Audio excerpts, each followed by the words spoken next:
প্রিয় দর্শক, আসসালামু আলাইকুম। রমজানে কর্মজীবী নারী অনুষ্ঠানের পক্ষ থেকে আমি ফৌজিয়া রওশন আপনাদের সবাইকে পবিত্র মাহে রমজানের শুভেচ্ছা জানাই। দর্শক, আমাদের অনুষ্ঠানটির নামকরণ করা হয়েছে রমজানে কর্মজীবী নারী। তো যথার্থভাবে আজকে আমাদের মাঝে উপস্থিত আছেন একজন কর্মজীবী নারী। তো চলুন দর্শক, আমরা পরিচিত হই আমাদের আজকের কর্মজীবী নারীর সাথে। আপা, আসসালামু আলাইকুম। আমি অনুষ্ঠানের শুরুতে চাইলেই আপনার পরিচয় দিতে পারতাম, বাট চাইছিলাম যে আমাদের দর্শকরা আপনার কাছ থেকে আপনার পরিচয়টি জানুক। আপনি যদি আপনার পরিচয়টা দিতেন। আপনাকে অসংখ্য ধন্যবাদ জানাচ্ছি প্রথমেই আমাকে অনুষ্ঠানে আমন্ত্রণ জানাবার জন্য। এরপরে হচ্ছে আমি সুলতান আক্তার সোহাগী, একজন কর্মজীবী নারী, নারী উদ্যোক্তা। আমি কাজ করছি পিছিয়ে পড়া নারীদেরকে নিয়ে। আমরা যদি অনুষ্ঠানের শুরুতেই আপনার কাছ থেকে এটা জানতে চাই যে আপনি তো একজন নারী উদ্যোক্তা, তো আপনার নারী উদ্যোক্তার এই কর্মসংস্থানে অনেক নারী আছেন এবং আপনি অনেকেরই কর্মসংস্থানেরও জোগাড় করেছেন।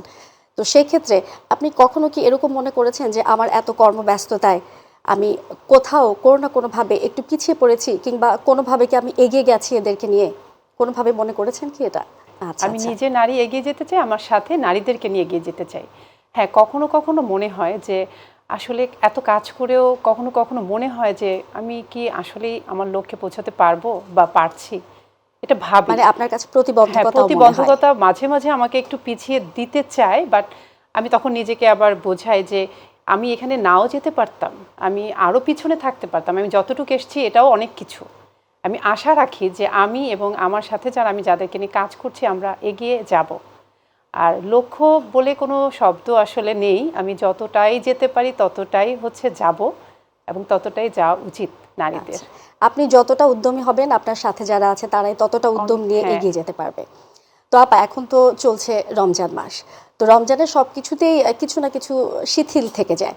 তো আপনি যে একজন নারী উদ্যোক্তা হিসেবে কাজ করছেন, তো এই রমজান মাসে পুরো দিনটা এবং পুরো সময়টা আপনি কিভাবে আপনার মতো করে আয়ত্তে আনেন?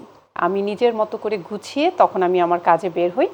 সময়টাকে একটু ছোট করে ফেলি, অফিস টাইমটা একটু ছোট করে ফেলি, যেন একটু বাসায় আর্লি আসতে পারি। এসে যেন আবার হচ্ছে রমজান মাসে যেটা থাকে সন্ধ্যায় একটা ইফতারের একটা বিশাল ঝামেলা থাকে, ওইটাকে ম্যানেজ করা, সেটা একটু তদারকি করা, সব কিছুই তো এক হাতে করতে হয় মেয়েদেরকে। এভাবেই গুছিয়ে রাখি। প্ল্যানটা করে থাকার ফলে আমার যেটা হয়, আমার আসলে কোনো সমস্যা হয় না। আর আপনি তো জানেন বাংলাদেশে ঢাকা শহরে ট্রাফিক জ্যামের একটা ব্যাপার থাকে, ওটা মাথায় রেখেই আমাদেরকে আসলে কাজ করতে হয়। দিন শেষে শুধু আমি আমাকে সময় দিব না, আমার পরিজনদেরকেও আমি সময় দিতে পারবো। আমরা আশা করছি যে আমাদের দর্শক শ্রোতা যারা আছেন অবশ্যই আপার এই কথাগুলো মনে ধারণ করবেন এবং কার্যত আমাদের এই প্রতিদিনকার কার্যেও আমরা এটা অতিবাহিত করব। আমরা যদি এটা দেখি যে একজন কর্মজীবী নারীকে সবাই এরকমই ভাবে যে অফিসগামী একজন নারী, তার পোশাক আশাকে হয়তোবা একটু আধুনিকতার ছোঁয়া থাকবে। তো এই রমজান মাসে তো আপা আমাদেরকে একটু অন্যরকমভাবেই নিজেকে পরিচালিত করতে হয় পোশাক আশাকের দিক থেকে। পোশাক আশাকের ক্ষেত্রে এমনিতেই তো আমরা মুসলিম, আমাদের পোশাকের কিছুটা শালীনতা আমরা রেখেই চলি মধ্যবিত্ত ফ্যামিলিতে, এবং আমাদেরকে ওভাবেও থাকতেই হয়। আমার সেটা আমি বেসিক্যালি হচ্ছে সেভাবে চলি। তবে হ্যাঁ, কাজের ক্ষেত্রে চলার ক্ষেত্রে একটু কমফোর্ট জোনটা মাথায় রেখে কখনো কখনো আমাদের পোশাকের ক্ষেত্রে কিছুটা আরামদায়ক থাকে। তবে রমজান মাস যেহেতু আমাদের চলছে, আমরা অবশ্যই এমন দৃষ্টিকটু পোশাক কখনোই পরবো না যেটা আমাকে দেখে আরেকজনের চোখে সমস্যা হয়। যে আমরা তো আসলে ধর্মটাকে মাথায় রেখেই চলতে হবে আমাদেরকে। এক্ষেত্রে আমি একটু মেনটেন করার চেষ্টাই করি।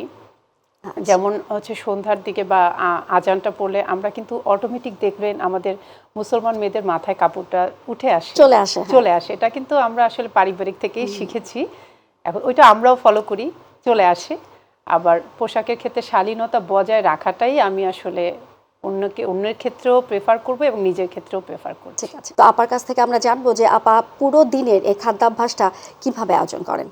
খাদ্যাভ্যাসের ব্যাপারটা হচ্ছে আমি নর্মালি একটু কম খেতে পছন্দ করি, আর রোজা আসলে তো আসলে খাওয়া হয় না। তবে ওইটা মাথায় রাখতে হবে আমাদেরকে যে আমরা একটা লং টাইম কিছু খাচ্ছি না। সেই চাহিদাটা পূরণ করতে আমাদেরকে সেহরিতেই কিন্তু এমন কিছু খেতে হবে যেটা আমাকে সারা দিনকে সুস্থ রাখতে সাপোর্ট করবে। এক্ষেত্রে আমি সবচেয়ে বেশি প্রেফার করি হচ্ছে সবজিটা, মাছ, ভাত খাওয়াটা আমি আসলে নিজেই ব্যক্তিগত অত পছন্দ করি না, তো এটাকেই আমি খেয়ে নিই সেই সাথে দুধ সেহরির ডিমও সাথে। হয়তো অ্যাড করেন। হ্যাঁ, লাস্টে একটু দুধ খেয়ে নিলে হচ্ছে সারাদিনের একটা আমাদের, এবং পানিটা যতটা পারা যায়, যতটুকু পরিমিত খাওয়া যায়। পরিমিত খাওয়া যায়, বা যতটুকু খেয়ে রেখে দেওয়াটা কিছু নাই হ্যাঁ। পানিটা, কিন্তু তারপর আর কি ডাইজেশনটা যেন এটা হলো আমাদেরকে নিজের সান্ত্বনা যে আমি খেয়ে নিয়েছি। এবং ইফতারে যদি বলি, ইফতারে কিন্তু আপনার দেখবেন যে ভাজা পোড়াটা খেলে কিন্তু শরীরের জন্য অনেক ক্ষতিকর, এটা আমরা সবাই জানি, তারপর আমরা খাই মুখরোচকের কারণে। হ্যাঁ। কিন্তু এটা খাওয়া উচিত না, আমি এটা খাই না, আমি একদমই পছন্দ করি না। আমাদের ফ্যামিলির সবাই আমরা একটু ফ্রুটসটার দিকে একটু বেশি নজর দিই, বা খেজুরটা, এবং হচ্ছে যেটা বলে ওটস, চিরা, যেটা পেট ঠান্ডা রাখে, শরীরটা স্বাস্থ্যকর। ভালো রাখে, স্বাস্থ্যসম্মত, এটাই চেষ্টা করি। এবং এটা জানি না এটা খাওয়াটাই আমার মনে হয় উচিত সবার জন্যই। আচ্ছা, তো দর্শক, আমাদের খাদ্যাভ্যাসও যদি এরকম হয় তাহলে আমরা হয়তো শারীরিকভাবে আরও বেশি সুস্থ থাকবো।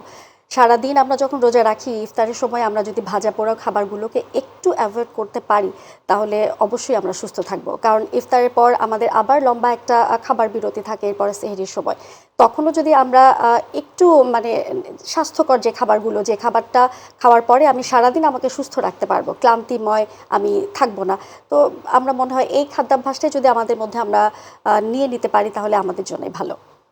আপা, অনেক তো হলো খুব সিরিয়াস কথা, এবার যদি আমরা একটু আপনাকে আপনার শৈশবে ফেরত নিয়ে যাই, তো সেই সময়ে আপনি কিভাবে মানে রোজাটা রাখতেন, এবং আপনি ইচ্ছাকৃত রোজা রাখতে চাইতেন কিনা, কিংবা কখনো আপনার আব্বা কিংবা আম্মা বলতেন কিনা যে না তুমি ছোট আছো এখন রোজা রেখো না, কিংবা আরো বড় হয়ে নাও, কিংবা তখন আপনার এরকম মনে হতো কিনা যে না আমি রোজা রাখবো, আমায় কেন রোজা রাখতে দেওয়া হচ্ছে না? কি করতেন তখন আপনি? সেহরিটার সময় কিভাবে উঠতেন? আসলে সবার শৈশবটাই মনে হয় একই রকমই, যে হ্যাঁ। রোজা রাখতে চাচ্ছে, দিচ্ছে না। আর এখন মনে হচ্ছে রোজা রাখবো মানে কষ্টটাও এখন বেশি মনে হয়। এতটা পরিশ্রম হচ্ছে, হয়তো একটু না রাখলেই ভালো হতো, এরকম কি? কিন্তু রোজা রাখতে চেতাম, ভীষণ রোজা রাখতে চেতাম। আমাদেরকে নিষেধ করা হতো সব সময় যে এত লং টাইম, এত সময় না খেয়ে থাকতে পারবে না। তারপর আমরা অনেক জিদ করতাম, আমি খুবই জিদ করতাম এবং রাখতাম। আর রাখার পরে যেটা হতো, কষ্টে মানে পড়াশোনাটাও বন্ধ হয়ে যেত, ক্ষুধার কষ্টে মানে কোনো কাজ করতে পারতাম না, তখন বেশি রাগ করতো যে রোজা রাখতে নিষেধ করার পরে হচ্ছে কি এখন পড়াশোনাই করতে পারছো না। এখন এটা ঘুরে না ঠিক আমার সংসারে এখন এসছে, এটা আমার মেয়ে, ও 5-এ পড়ছে, প্রতিবিম্ব। ও রোজা রাখার জন্য প্রচন্ড বায়না করে, তো আমি আমার স্মৃতিটা তখন হাতড়ে বেড়াই, ওকে দেখে মনে হয় যে সেম কাজ তো আমিও করে এসেছি, আমি ওকে রোজা রাখতে দেই। তবে আমি ওকে রোজা রাখতে দেই কারণ হচ্ছে গিয়ে এটা শেখাটা উচিত ছোটবেলা থেকে, এটা যদি না করে পরবর্তীতে হয়তো অভ্যাসটা থাকা জরুরি, করতে পারবে না, কষ্ট হবে। আবার রমজানে আমাদের ইবাদত বন্দেগীরও একটা বিশাল ব্যাপার আছে। আমরা পুরোটা বছরই অপেক্ষা করে থাকি রমজান মাসটার জন্যে। এই রমজান মাসেই আমরা আমাদের মহান রাব্বুল আলামিনের সাথে সরাসরি ইবাদতের মাধ্যমে যোগসাজশ রাখতে পারি। তো আপনি যে একজন নারী উদ্যোক্তা, আপনাকে তো সারাদিনই ব্যস্ত থাকতে হয়, তো এই যে ইবাদতের ব্যাপারটা, এই সময়টা আপনি কিভাবে আয়োজন করে নেন? যে সমস্ত কাজ আমি করলাম কিন্তু ইবাদতের সময় আমি করতে পারছি না। ওই যে একটা কথা আছে না যে নামাজকে বলো না কাজ আছে, কাজকে বলো নামাজ আছে। তো এটাই সুন্দর একটা কথা। এটাই হচ্ছে গিয়ে আমি সবসময় মেনটেন করি, আমাদের অন্তত পক্ষে আমরা যেন 5 ওয়াক্ত নামাজ পড়তে পারি। এটাতে কিন্তু স্বাস্থ্যগত মানসিক শান্তি সব কিছুই আমরা পাই। আমি কাজের ক্ষেত্রে সেটাই করি, হয়তো বা জোহরের 10 রাকাতের জায়গায় হয়তো আমরা একটু কমিয়ে যেটা 4 রাকাতটা আমরা ফরজটা করে নিলাম, এইভাবে করে নেই। আবার যদি খুব একটা না পারি তখন মাগরিবের পরে বাসায় এসে কাজাটা সেরে ফেলি। এভাবে করে আসলে ইবাদতটা রক্ষা করার চেষ্টা করি। জানি না আল্লাহ কতটুকু আসলে কবুল করবে, তবে বরাবরের মতোই আমি নিজেকে এতটুক বলি যে আমি সৎ থাকার চেষ্টা করি। আমি মানে মনে প্রাণে একজন মুসলমান, এবং আমি বিশ্বাস করি যে সৎ এবং ভালোভাবে থাকলে একদিন এর ফল পাওয়া যাবে। আপনি ইবাদতের কথাও বললেন, খাবার পুষ্টিগুণের কথাও বললেন। এবার এই যে পুরো রমজান মাসটা আমরা রোজা রেখে কাটাই শুধুমাত্র একটা ঈদ উপলক্ষে, যে আমাদের একটা আনন্দের দিন আসবে, আর এ কারণে আমরা পুরো রমজান মাসটা কাটিয়ে দিই। তো এই যে আপনার স্মৃতিচারণ, যদি আমরা বলি যে আপনি স্মৃতিচারণে চলে যান। ঈদের জন্য আমরা পুরো মাসটা রোজা রাখি, এটা ছোটবেলায় মনে হতো। আচ্ছা আচ্ছা। এখন কিন্তু এটা মনে হয় না, কারণ এখন মনে হয় যে আসলে রোজাটা তো আল্লাহ আমাদের জন্য ফরজ করে দিয়েছে, মানে গরিব মানুষের দুঃখটা, কষ্ট, অভাব বোঝার জন্য এবং জাকাতের জন্যই মনে হয় এখন রোজাটা আমরা এই চিন্তা করে রাখি। হ্যাঁ, ছোটবেলায় ঈদের চিন্তা করেই হচ্ছে রোজাটাকে পার করতাম, যে কয়টা রোজা গিয়েছে, ঈদ কবে আসছে, কয়টা বাকি আছে, হ্যাঁ কবে চাঁদ আসবে, কয়টা ড্রেস কেনা হয়েছে, এখনো হচ্ছে না কেন, রোজা তো শেষ হয়ে যাচ্ছে। এখন কিন্তু সেটা না, এখন আমরা যেটা ফিল করতাম, এখন আমার বাচ্চারা হয়তো সেটাই ফিল করে যে রোজা শেষ হলেই ঈদ চলে আসবে। ওদের মানে ওদের ভিতরে আমাদের মতো জিনিসটা অনেক কম দেখা যায় বর্তমান সময়ে। আমরা যেমন ইফতারগুলো রেখে দিতাম পাহাড়ের মতো উঁচু করে, যে এটা সব খাবো, হ্যাঁ রোজা রেখেছি, এটা খাবো এটা খাবো। এখনকার বাচ্চারা এত বেশি খাবার থাকে বাসায়, বা এত বেশি ওরা খেতেই চায় না। ওরা খেতে না চাওয়ার কারণে এখন আর ওদের ওই খাবার চুরি করে আমাদের মতো রেখে দেওয়ার টেন্ডেন্সিটাও কাজ করে না, ওদের কাছে সব কিছু অ্যাভেলেবেল থাকে এই জিনিসগুলো। তবে হ্যাঁ, রোজা রাখা বা নামাজের সময় আমরা ফ্যামিলিতে 4 জন, আমি, আমার হাজব্যান্ড, আমার 2 বাচ্চা, তো ছেলে না হয় মেয়েটা আমার সাথেই নামাজ পড়ে, আমরা দুজন একসাথে নামাজ পড়ি প্রতি ওয়াক্তে, এবং ও হয়তো অনেক জায়গায় ভুলে গেলে আমি সেটা ওকে বলে দিই, এভাবেই চলে। তো এটাই আমাকে মনে করিয়ে দেয় যে আমরাও কিন্তু বোনরা একসাথে নামাজ পড়তাম রোজার সময় বিশেষ করে। পরিবার পরিজনদের সঙ্গে আসলে এভাবেই রমজানের সময়টা কেটে যায়। আমরা কখনোই এটা মনে করি না যে পুরোটা দিন আমরা রোজা রেখেছি, তো ইফতারের সময় হয়তো আমরা কাহিল হয়ে পড়ব। আসলে তা নয়। কর্মস্থল থেকে বাসায় ফিরে পরিবার পরিজনদের সঙ্গে যখন আমরা ইফতার করি, তখন আসলেই আমাদের একটা প্রশান্তি কাজ করে, কারণ থাকি পরিবার পরিজনদের সঙ্গেই। আর এরপরে আমাদের রয়েছে ইবাদত বন্দেগী, যে আমাদের সবাইকেই করতে হয়, কর্মস্থলে থাকি কিংবা বাসায় থাকি। আপার কথার মাধ্যমে আমরা কিন্তু এটাই বুঝতে পারলাম যে আপা কর্মস্থলে সারাদিন থাকলেও তার ইবাদত বন্দেগীতে কোনো অনুপস্থিতি নেই, পরিবার পরিজনদের সঙ্গেও তার কোনো অমিল নেই, আছেন খুব মিল, এবং আছেন আপা খুব প্রশান্তিতেই। তবে দর্শক, আমরা অনেক সময় নিজেদের কথা নিজেরা মানতে পারি না, তবে এমন একজন মানুষ যদি এই কথাগুলো বলেন, তবে অবশ্যই আমরা মানতে চাই। আমরা আশা করব আপনারা সবাই আপনাদের নিজেদের জীবনেও এই কথাগুলো প্রতিফলিত করবেন, উপকৃত হবেন, এবং আমরাও ধন্য হব যে আমাদের অনুষ্ঠানে আমরা এরকম একজন অতিথিকে আমাদের মাঝখানে আনতে পেরেছি। আপা, আপনি একজন নারী উদ্যোক্তা হিসেবে অনেককেই কর্মসংস্থানের ব্যবস্থা করেছেন। তো আপনি কি কখনো এরকম কোনো কাজ করেছেন যে আমি কর্মসংস্থানে তো জোগাড় করেছি, কিন্তু রমজানে আমি একটু জাকাত, ফেতরা এরকমের কোনো ব্যবস্থা করি? অবশ্যই আপনি করেছেন, তো দর্শকদের যদি আপনি একটু কিছু বলতেন। হ্যাঁ, আমি এবং ছোটবেলা থেকে আমার বাবার বাড়ি এবং বিয়ের পরে আমার শ্বশুর শাশুড়ি, বা বিশেষ করে শাশুড়িকে দেখতাম। আমার ফ্যামিলিতে আমার মা, আমার শাশুড়ি, আমার বোন, আমরা সবাই জব করি, সবাই কর্মজীবী নারী। এটা আমি খুব গর্বের সাথে বলি যে আমরা সবাই কাজ করি।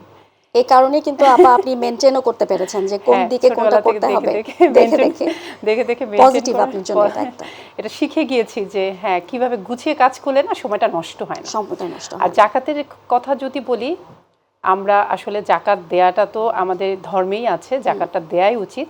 আমি যতটুকু আমার আয় আছে ততটুকুই আমি দিব। আমার শাশুড়িকে দেখতাম, মাকে দেখতাম, সব সময় জাকাত মানে জাকাত, এটার কোনো মাফ নেই।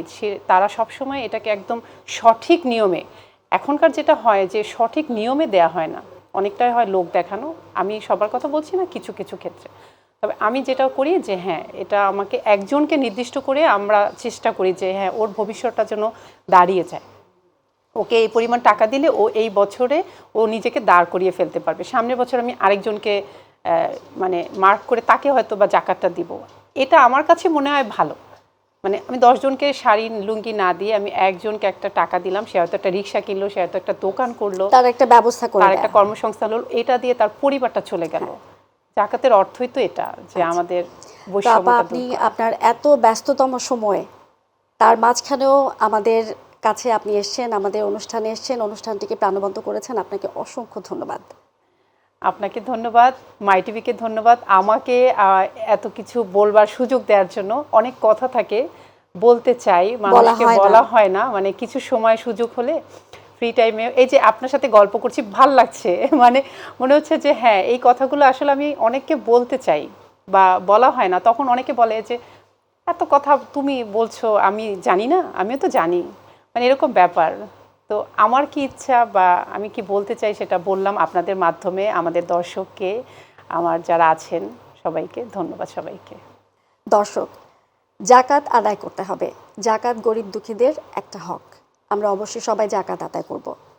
দর্শক, তো আজকে আমাদের অনুষ্ঠান আমরা এখানে শেষ করব। পরবর্তীতে আবারও দেখা হবে এই অনুষ্ঠানে একই সময়ে। ধন্যবাদ। আল্লাহ হাফেজ।